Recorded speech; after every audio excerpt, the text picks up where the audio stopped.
Keith Smith, contributor for Yahoo Sports NBA, real GM.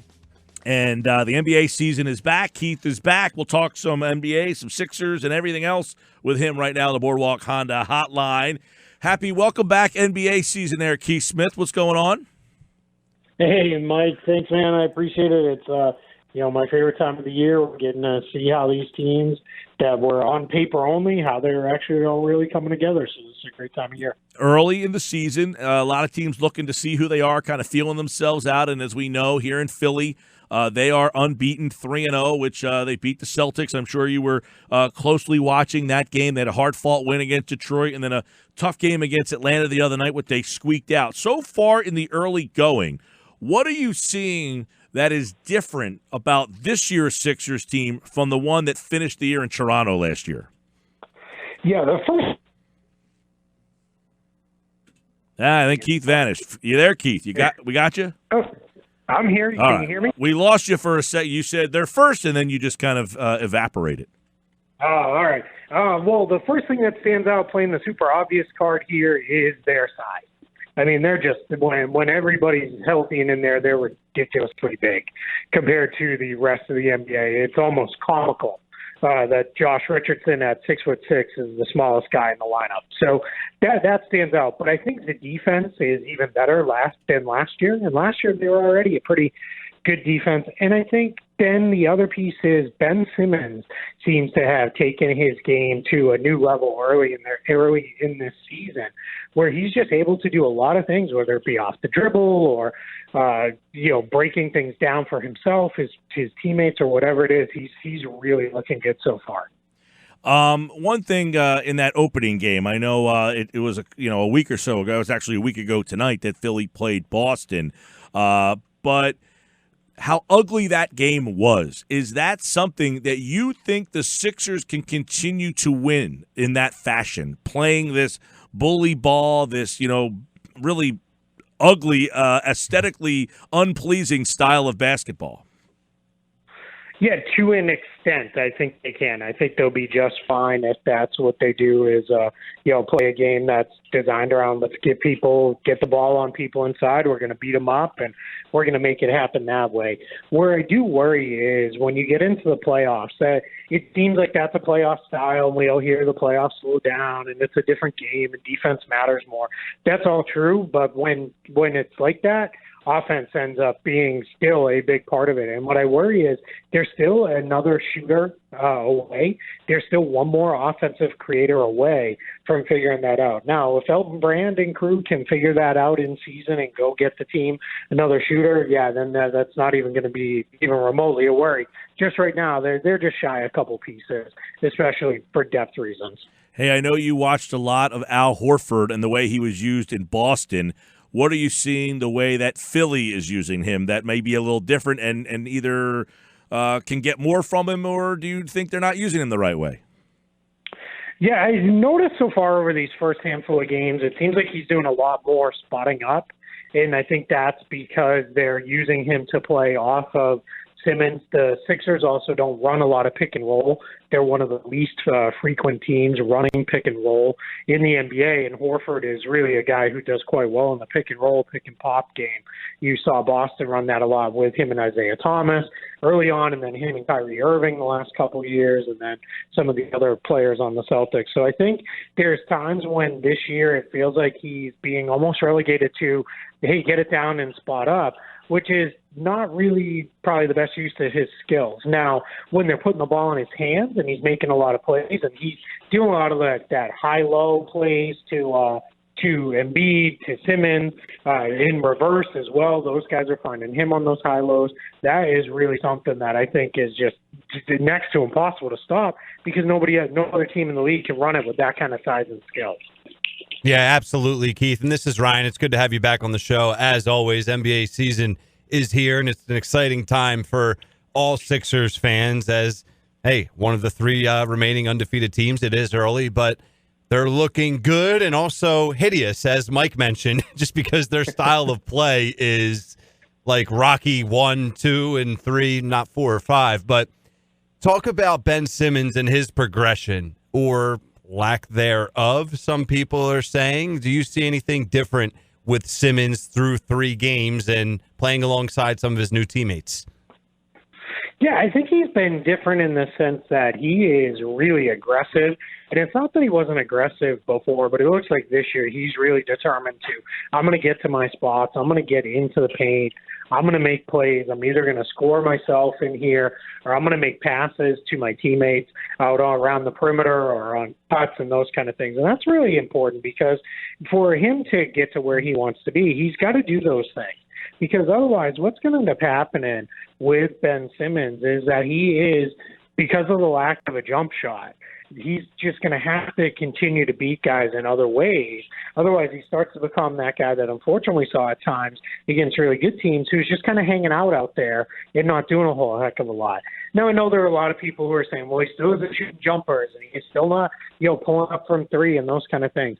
I don't know that we're ever going to get that, and that's okay. We've seen a lot of players make it for a number of years without a really good jump shot or any kind of three-point shot. I think it just feels weird because this guy's 6'10" and doing that. Yeah, that's what I've been saying as well, Keith. Like people out there that are saying it's the same old Ben. It's for me, it's his game is comparable to LeBron's. It's comparable to Magic. He could have his game, his shot, I should say, could make a total 180. But guess what? He's always going to be pass first. And it's weird to me that teams haven't sagged off him yet. I know it's only 3 games in, but we haven't seen teams really dare him to shoot yet. Are we going to see that anytime soon? And yeah, I don't think you're going to see that really in the regular season very much. I think what you'll end up seeing happen in the regular season is there's a couple things. Teams don't really have time to build game plans for individual opponents. Right. They just can't. There's just no time for that. So what you're seeing right now, while you haven't seen it, is these teams are building out what they've worked on in the preseason and through training camp. That's what they're doing, is they're getting it together with that. Now, what you're going to see is as they get into playing teams second, third, and fourth times for those Eastern Conference teams, you'll end up seeing they will start to tweak things slightly. It's really when you get into the playoffs. That's when teams are going to build a defense that's built around, hey, don't guard this guy, drop off, play off. Challenge is he's so big that unless you can do that but still put size on him, which is part of why Boston was successful with Al Horford, because they were able to drop off and still put Horford on him, where when he did drive, he faced size at the rim. If you're trying to do that with, say, a Kemba Walker size guy, what you're going to ultimately see there is drop off all you want. He's just going to drive in and score directly over that player at the basket. Richardson has been playing a lot of Josh Richardson, new addition from Miami. He's been playing a lot of backup, air quotes, point guard to Ben Simmons. So when Ben gets a breather, Richardson has been leading that second unit, and I haven't decided how I feel about that yet. I do like it because I think it adds depth, similar to Horford sliding over to center. When Embiid gets a break, Richardson slides over to point guard when Ben gets a break. What are your thoughts on that and how it affects the rotation in the team? Yeah, it's really interesting to see the way that this ultimately will play out, because last year the Sixers had that true, really the last couple of years, they had that true backup point guard type player in T.J. McConnell. He was more your traditional point guard player. They don't really have that in a guy that I think Brett Brown trusts yet. They've got Trey Burke, they've got Raul Neto, but those guys, they're not really part of the rotation. So what you're ultimately seeing is Simmons goes out, and as you said, Josh Richardson's being the guy who takes over those point guard minutes. And that's a little tough because that's not really what he is. He did that at times for Miami. It was more out of necessity than out of a desire for that to be the way they want it to be set up. So that becomes a little tricky there. And then at the big rotation there, that's the beauty of having Horford and Embiid, is if either one of them needs to be out, if it's a rest day or there's a minor injury, you just slide the other guy in at the center spot and you just move on. And even Tobias Harris, then you play up like they did the other night. You move him up a spot. You bring Matisse Thybulle in there. So they've got that versatility. It's just really at that backcourt spot that really seems to be where they're still missing a guy or two to give those guys a little bit of a break and even give them that more traditional option, somebody like a McConnell again, who you could throw out there on opposing point guards and say, hey, go defend that guy for the next 8, 9, 10 possessions. At least give our other guy a little bit of a break. Well, I guess another, obviously this Sixers team is lacking a shooter, right? I mean, that's something that is evident out there. But do you believe, Keith, that it is a necessity that they find a guy that can be that shooter? Korver, that kind of guy, he's always brought up around here because, once a Sixer, you got to bring everybody back. They let Redick kind of walk. But do you think they need to go get that guy who can nestle himself in a spot and bang threes down? Or are they okay as constructed? They're fine for the regular season. They'll win somewhere in the 50 to even low 60s in games. They're fine in that respect. In the playoffs, they've got to have at least a shooter or two. Ideally, you want to get two more, unless really a guy like Tobias Harris or Josh Richardson starts knocking them down at a 40% plus clip, because that's where it's all going to change. We go back to what we talked about before. Teams aren't game planning opponents right now. You're just kind of doing what you do as a defense. In the playoffs, you game plan for opponents, and what they'll do there is that's where they'll make sure we're going to drop off Simmons. We're going to make, if Embiid wants to have those games where unfortunately we all know, as great as his talent is, every once in a while, it's about every 5 or 6 games, he is one of those where I'm going to take 6 3-pointers tonight. That's a win. Even if he makes all 6 of those, you shrug your head and say, oh, well, he made them. You'd rather have him shooting from there, from 28 feet, than you want him shooting from 8 feet. So that becomes the thing in the playoffs. Teams always slant everything to, we're going to make you do what's uncomfortable, and we're going to take away the things you do well. And if they don't have shooters to break those defenses down and make you respect and open up those driving lanes and passing lanes, they're going to have some trouble in the playoffs. But I expect that's something that they know. Someone will emerge as available. They've got a couple nice tradable contracts. They'll get something done to go get that shooter that they need. All right, Keith Smith, Yahoo Sports NBA, talking a little NBA with us here. In your opinion, 2-team race in the East, or is there a third, maybe fourth team that you think will weasel its way into the mix? Toronto? Yeah, I don't think so. Toronto has even less depth than Philadelphia has. Their top 7 is as good as anybody's in the league, but beyond that, it's a bunch of guys that are questionable NBA players at best. So I think at this point, you're really looking at it. It's Philly and Milwaukee. Those are the 2 teams that you can see standing out. Now, they both have somewhat similar challenges where they're a little top-heavy. So if they lost one of their key guys, they're going to be in some trouble because they're not really set up to sustain that. But I think what you're looking at is maybe somebody else emerges out of the middle of that path. Maybe in Indiana when Victor Oladipo gets back. Looks really good. Maybe Boston does come together and gel and their young guys step up and things really fit for them and they can emerge as that third team. But right now, I picked Philadelphia and Milwaukee to be the top 2 teams preseason, and nothing I've seen over this first week of the season gives me any cause for concern or worry to move off that pick. So out west, Keith, it's a new Western Conference because guess what? The almighty Warriors seem to have finally fallen off their throne, and a lot of it's not their fault. Obviously, Kevin Durant with the Achilles, and he decides to go to Brooklyn. Klay Thompson out for the year, so you lose 2 guys like that, and your identity is going to look a little bit different. But I want your thoughts on the Warriors and just the whole landscape of the West.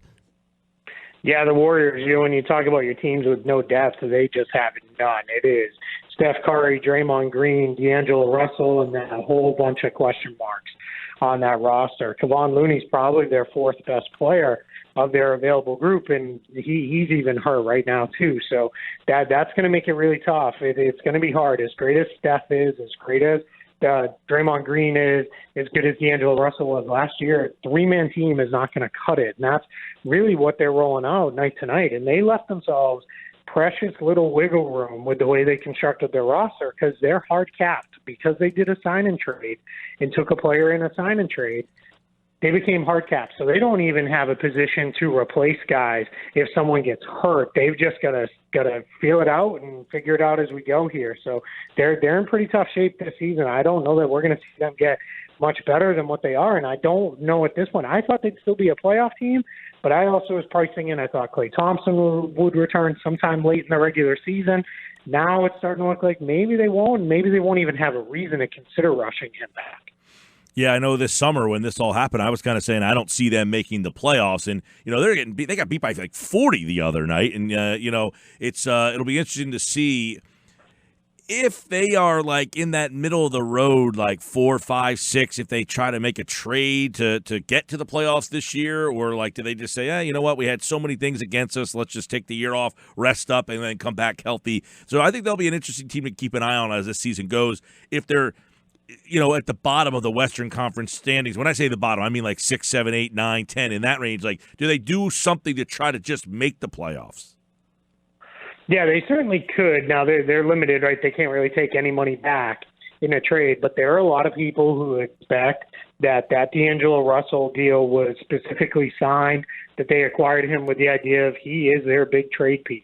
And if that means, hey, we're in the mix of this thing, but we need 2 or 3 more guys, maybe we can move Russell, break his contract up into 2 or 3 guys, and then that'll really help us get to where we need to be to make this playoff push. There's a lot of expectation that that's why that was signed. They continue to say that wasn't it. It was an opportunity for them to get a good player who they think it's long-term with the guys that they have on the roster. So we'll see where that ultimately goes. That's the trade piece I would keep an eye on. Obviously, that's after December 15th kind of thing. That would be more of a probably closer to the trade deadline type of deal. But that's we got to keep an eye on there in Golden State is, do they move Russell eventually? And he's definitely got teams that love him around the NBA. So real quick on the East, how deep is the East? And how 1 to 2 we know, but how many good teams are in the Eastern Conference? Like, do you think that will be? I'm looking now like. I see the 18-9 again. It's the first week of the season, but it's like I don't see Washington as a playoff team. Cleveland, I don't see. Charlotte, I don't see. The Knicks, I don't see. The Bulls, I don't see. Everybody else, I guess, has a shot, like Indiana, Brooklyn. I like what I saw from Atlanta. I guess they're in the mix. Detroit, Orlando. But how many teams do you think in the East? How deep does it go? Yeah, I think it's about 10 or 11 teams have a realistic shot at making the playoffs. I think the ones you mentioned, Washington, Cleveland, Charlotte, New York, those 4 have no shot. I think everybody else after that, if things break right, I think that they could be in there. I'll include Chicago in that group because I think they've got some interesting pieces, and I think they're just really starting to come together for the first time. So we'll see what they look like. But it's always fashionable to laugh at the Eastern Conference and dump on it. But I think when it comes down to it, they've got some pretty good teams there. And what's going to be interesting to kind of monitor up until he gets back is the Indiana Pacers without Victor Oladipo. Because let's say they're sitting around that 7-8 line, and they're going to fight their way into the playoffs. But they could be that team. Every year there's that team that gets in with a much lower seed, and everyone's like, oh, man, but you don't want to play them. They could be that team because Oladipo is that good. He's a guy who gives you something in the playoffs that he can go win a game by himself. And if they are really just kind of scuffling along here, then they eventually get him back, and that ends up working things out. They could end up being a pretty dangerous playoff team. What about the West, Keith? Because as I mentioned before, you look at the Warriors, and they're probably going to be fighting for a playoff spot. Let's just call it how we see it. And one of the 3 undefeated teams is death taxes and the San Antonio Spurs making the playoffs. So what are your thoughts about Pop and the Spurs? Yeah, I'll go on record saying last year I picked the Spurs to not make the playoffs. I'm not going to do it again. I'll be a year late on them now. I'm not going to be that dumb guy once again. I've got enough other reasons that I look stupid, so I won't make that one of them. But what I'll say with the West is it's deeper than the East because the only probably 3 teams now that I think I'm really kind of leaning towards counting out. They've gotten off to a good start, but I don't think Phoenix is going to get there. I don't think that'll maintain. I think Memphis is just too young. And really New Orleans, I don't love what I see from them without Zion Williamson. I think there's just a lot of stuff that they've got to do to get that thing right.